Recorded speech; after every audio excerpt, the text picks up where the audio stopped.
오늘도 하나님의 크신 은총이 여러분과 함께 하시기를 주님의 이름으로 축원합니다. 오늘 본문의 말씀은 바벨론의 3차 침공, 바벨론이 총 3번에 걸쳐 예루살렘을 침공했는데 이 3차 침공으로 인해서 예루살렘이 멸망하고 성전이 회파하고 그리고 유다 백성들이 바벨론을 포로로 끌려가는 비극의 역사를 기록하고 있습니다.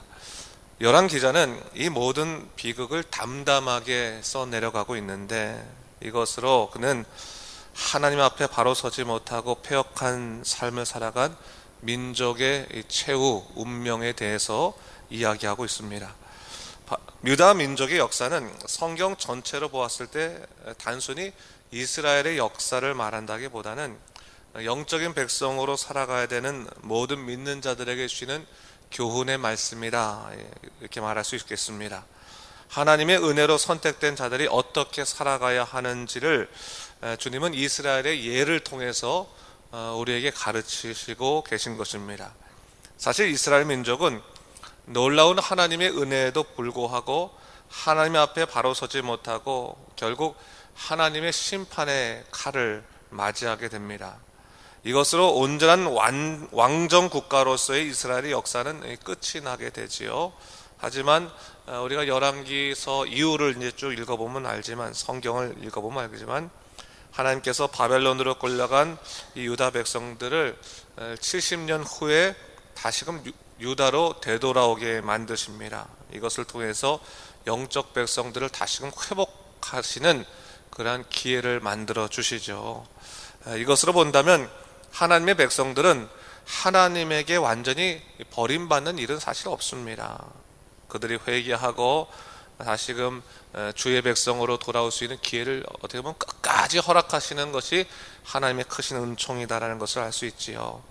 하지만 우리가 항상 기억해야 할 것은 하나님은 영원하시고 하나님은 불변하신 분이지만 우리는 영원하지 않고 우리는 매 순간 변화하는, 그러니까 우리는 어떻게 보면 갈팡질팡하고 넘어질 수밖에 없는 연약한 존재이다라고 하는 것을 좀 우리 인식할 필요가 있다. 인간에 대한 인식, 또 자기에 대한 인식이 필요하다라고 하는 것입니다. 그래서 조금만 실망하면, 또 반대로 조금만 형편이 나아지면 언제든지 하나님께 등 돌릴 준비가 되어 있는 이 연약한 자들, 하나님께서는 이런 연약한 자들을 붙들고 계시다는 사실을 우리가 기억해야 될 때 하나님을 우리가 끝까지 붙들어야 될 분명한 이유를 깨닫게 됩니다. 우리들도 마찬가지죠. 십자가 은혜로 하나님 백성이 되었건만 삶의 정황 속에서 얼마나 우리 믿음이 좀 갈팡질팡합니까? 하나님은 언제나 한 자리에 계신데 하나님 붙들 생각하지 않고 세상 붙들 생각하는 우리도 어떻게 보면 오늘 본문에 나오는 유다 백성 못지않게 그런 어리석은 삶을 살 때가 많다라는 것을 좀 생각해 보게 됩니다. 그래서 오늘 본문을 통해서 끝까지 하나님을 붙드는 삶이 무엇인가를 우리가 좀 잘 알아야겠고, 또 결국 하나님이 함께하지 아니하는 세상이 어떠한 세상인가를 유다 백성의 최후를 통해서 우리가 볼 수 있는 겁니다. 오늘 우리는 유다 백성이 이 최후를 통해서 하나님의 언약을 저버린 자들에게 벌어질 비극이 무엇인지를 좀 볼 수 있겠습니다. 오늘 본문을 보니까 시드기야의 배반으로 인해서 바벨론이 이제 완전하게 이 예루살렘을 멸망시키죠. 그래서 그렇게 시키기 위해서 성을 포위하는 것을 볼 수 있습니다. 본문 1절을 보게 되니까 시드기야 제9년 열째 달 10일에 그렇게 말하고 있는데, 열왕 기자가 이 열왕기서를 쓰면서 날짜를 며칠까지 정확하게 기록하는 일은 없는데, 오늘 본문에 보니까 열째 달 10일 이렇게 말함을 통해서 이 날이 굉장히 충격적인 날이고 기억해야 될 날임을 다시금 상기시키고 있는 거죠. 바벨론 왕 느부갓네살이 그 군대를 거느리고 와서 성을 포위했습니다. 그리고 거의 1년 반 동안 이제 완전히 성을 포위했기 때문에 그 성의 백성들이 고통이 심했는데, 외적으로는 바벨론 군사들로 인해서 두려움에 떨고 있는 그러한 고통의 삶, 미래를 예측할 수 없는 미래가 어두운 그런 삶을 살아갔고, 내적으로는 어떻습니까? 양식이 부족해서 굶주림의 고통을 당할 수밖에 없는 그런 삶을 살아갔습니다. 결국 시드기야 왕과 그 군사들이 파괴된 성벽을 통해서 도망하게 됐는데 갈대아 군대에게 잡혀서 림나로 끌려가지요. 그리고 시드기야 아들들은 거기서 바로 죽고 시드기야는 두 눈을 빼임을 당해서 바벨론으로 끌려가게 됩니다. 유다의 마지막 왕의 최후가 아주 비참하게 끝나는 것이 오늘 본문의 말씀입니다. 뿐만 아니라 바벨론 왕 느부갓네살은 시대장 느부사라단을 통해서 여호와의 성전과 왕궁 그리고 예루살렘의 모든 집들, 특히 귀인의 집들을 불사르게 만들지요. 완전히 폐허로 만드는 것을 볼 수가 있습니다. 뿐만 아니라 1, 2차를 통해서도 사람들을 많이 포로로 끌고 갔는데 3차에서도 성에 남아있는 백성들 중에서 항복한 사람은 다 사로잡아 가고, 또 어떻게 보면 자기네 나라에 데려가서 쓸만한 사람들은 또 다 데려가고 비천한 사람들을 남겨두었다라고 말하고 있습니다. 비천한 사람을 남겨놓았다고 하는 것은 꼭 쓸모없는 사람을 남겨놓았다라고 하는 것은 아니고, 어떻게 보면 최소 인원을 남겨놨다라고 하는 것을 얘기하는 거죠. 왜냐하면 당시에 바벨론은 어떤 국가를 속국으로 만들고 나면 엘리트적인 사람들은 다 데려갔습니다. 그 이유가 독립운동을 꿈꾸지 못하게 하기 위해서. 그래서 지식인들은 다 데려가고 기술자들도 다 데려갔습니다. 그리고 주로 남아서 조공을 바칠 수 있도록 농사를 짓거나 아니면 그 밖에 기타 가장 간단한 그러한 물건들을 만들 수 있는 사람 남겨놔서, 그래서 그들로 하여금 조공을 계속 바치도록 만들어 놨어요.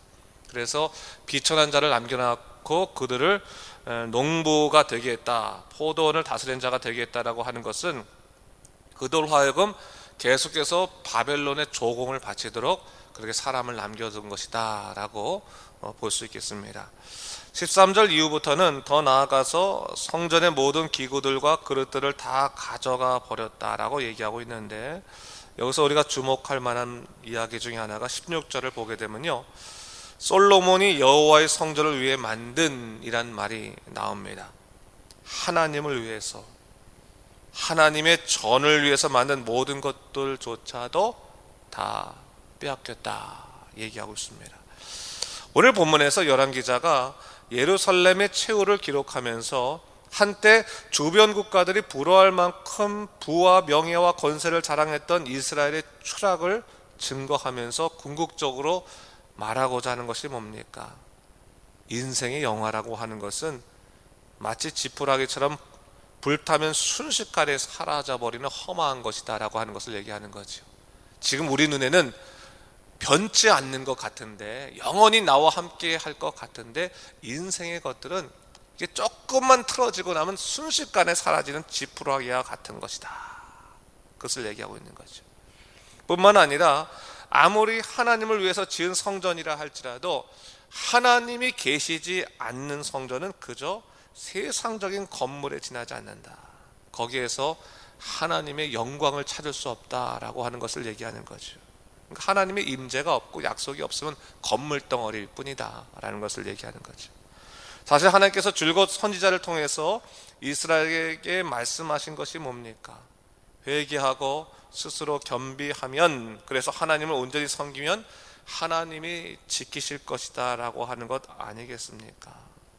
그런데 그것을 놓치면 다 나머지는 껍데기일 뿐이다 라는 것을 얘기하는 겁니다.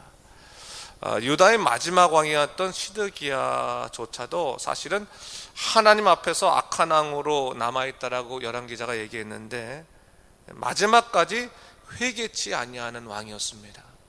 마지막까지 회개치 아니한다라고 하는 것을 우리가 좀 잘 생각해 봐야 되는데, 실제로 예레미야서를 보게 되면 시드기야 왕이 예레미야가 마지막으로 그에게 예언하는 것조차도 귀 기울이지 아니하고 자기 뜻대로 행합니다. 그러다가 이제 결국 자기 아들들이 죽고 자기도 두 눈을 빼임을 당하게 되는데, 우리가 분명히 알아야 될 것은 뭡니까? 하나님의 말씀은 뭔가 진리의 말씀이지 단순히 위로의 말씀이 아니라고 하는 거예요. 우린 솔직히 하나님의 말씀을 통해서 항상 위로받길 원하지 않습니까? 내 삶의 고통, 내 삶의 어려움들을 하나님께서 위로하시고, 아 이거 안 됐다, 내가 너 사랑한다, 그럼 위로의 말씀을 듣기를 원하지만, 위로의 말씀 자체가 하나님의 말씀이 아니라 하나님의 말씀은 진리의 말씀이라고 하는 거예요. 다른 겁니다. 진리의 말씀은 길을 찾아주는 것이 진리예요. 길을 찾아주는 것. 그러니까 우리가 하나님을 통해서 길을 찾아가지고 그 길을 걸어가면서 위로를 받는 것이지, 그러니까 진리를 통해서 위로를 받는 것이지 단순히 위로를 받는 것이 그 목적이 아니라고 하는 것이죠. 유다가 멸망할 때 있었던 가장 큰 문제 중에 하나가 뭐냐면, 사실 뭐 여러 가지 패역한 것들이 많았지만 가장 큰 문제는 거짓 선지자들이 거짓 위로를 통해서 그 백성들을 속이고 있었다고 하는 사실입니다. 그래서 예레미야는 하나님의 음성을 듣고 나서 이제 이 백성들이 이 하나님의 징벌로 인해서 멸망당할 터인데 회개해야 된다고 회개를 외쳤지만, 당시에 거짓 선지자들이 오히려 예레미야를 핍박하면서 왕이여 그렇지 않습니다, 더 많은 축복을 주실 것입니다 라고 하면서 속였다고 하는 거예요. 위로를 줬죠. 당시에는 그 위로가 너무 달콤하고 좋은 것 같았지만 결국 뭡니까? 그것이 진리가 아니고 거짓이었기 때문에 그 거짓 위로는 완전히 그들의 삶을 무너뜨린 것을 볼 수가 있는 것이죠. 여러분, 우리가 어떻게 보면 이 말씀 앞에서 우리가 어떤 자세를 가져야 될 것인가를 좀 깊이 생각해 볼 필요가 있겠습니다.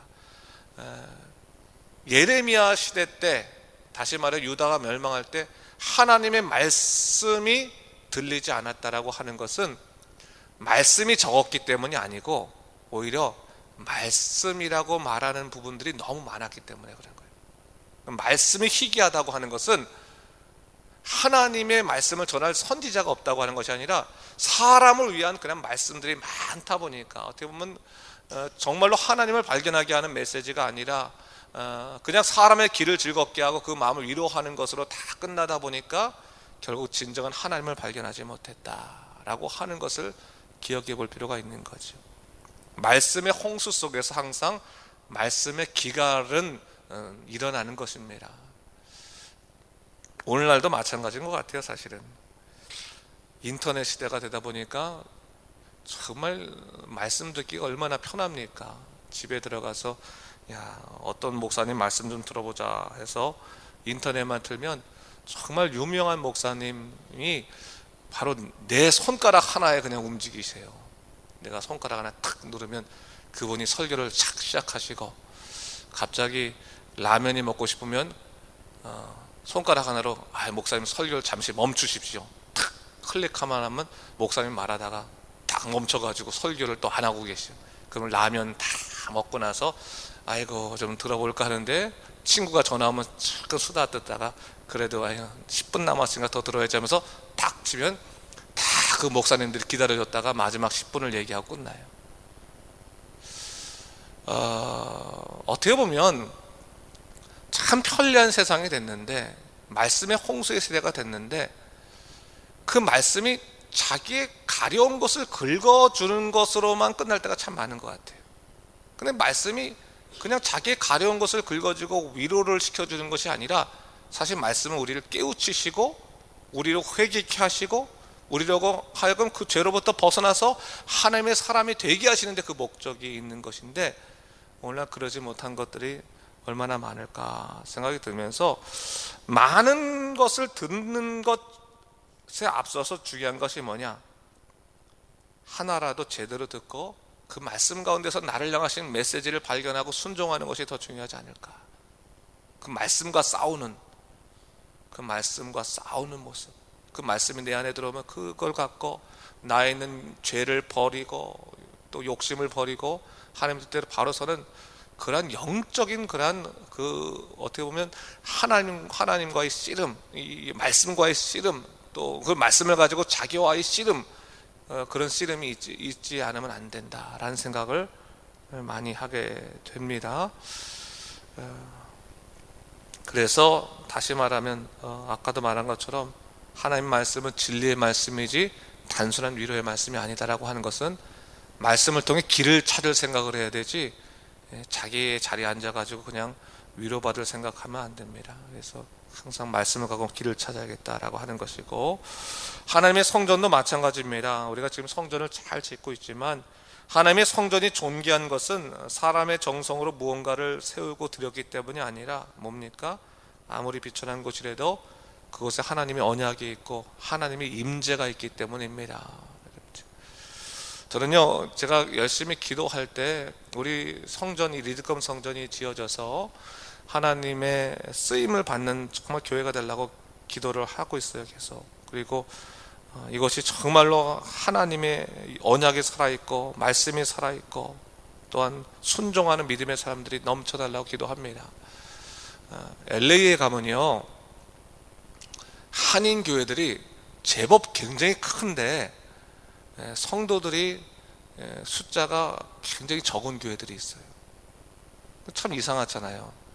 교회는 엄청나게 큰데 성도가 너무 적어. 그럼 성도가 왜 적을까? 이유는 간단해요. 성전을 지을 때는 성도들이 많았어요. 많았어. 그런데 계속 교회 가운데 말썽이 일어나고 갈등이 일어나다 보니까 성도들이 다 떠나고 나니까 예배당은 정말 크게 지어놓고 성도들은 상처 입은 사람들만 조금 남아있는 교회들이 제법 있습니다. 사실은 한인 교회인데 미국인 교회도 아니고. 그러면서 어떤 생각을 하냐면 가슴 아픈 게 뭐냐면, 그런데 그 남아있는 사람은 뭘 자랑하느냐? 그래도 우리는 큰 예배당 갖고 있다는 걸 자랑하는 거예요. 큰 예배당은 크다. 그것으로 자부심을 끝까지 갖고 있는 거예요. 그건 자부심을 가져야 될 부분은 아닌 것 같아요. 하나님께 쓰임받는 곳이 제일 중요한 거예요. 그래서 우리 교회도 기도할 때 이 성전이 하나님께 쓰임받도록 인도해 주시고, 우리 성도들이 한 명 한 명한테 하나님께 완전히 쓰임받으라고 기도하고, 내 인생도 하나님께 쓰임받도록 기도해야지 영광스러운 것이지, 그것이 가장 중요한 것이다 라는 생각을 많이 하게 됩니다. 하나님의 임재는 하나님 말씀이 살아있는 곳이고 하나님을 사랑하는 사람들이 모인 곳이 성전이죠. 그러기에 우리가 분명히 잊지 말아야 될 것은 바로 하나님 앞에 언제나 우리가 겸비하는 삶을 살아야 되겠고 진리의 길을 따라 살아야겠다. 오늘도 여러분 말씀을 통해서 유다의 어떻게 패망의 이 메시지가 다시 한번 우리한테는 어떤 겁니까?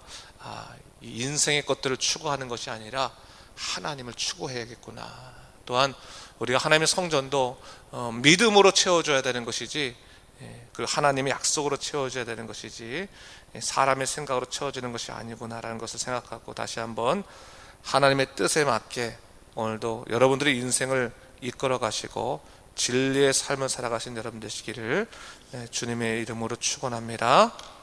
기도하겠습니다. 주님 감사합니다. 이 새벽에 우리를 주의 전으로 불러주시고 다시금 말씀 속에서 우리를 또 깨우치게 하시니 감사합니다. 하나님 말씀 하나하나를 잘 묵상하고 이를 통해서 하나님께서 내게 주신 그 인생의 길을 잘 살아갈 수 있도록 주여 우리를 이끌어 주시옵소서.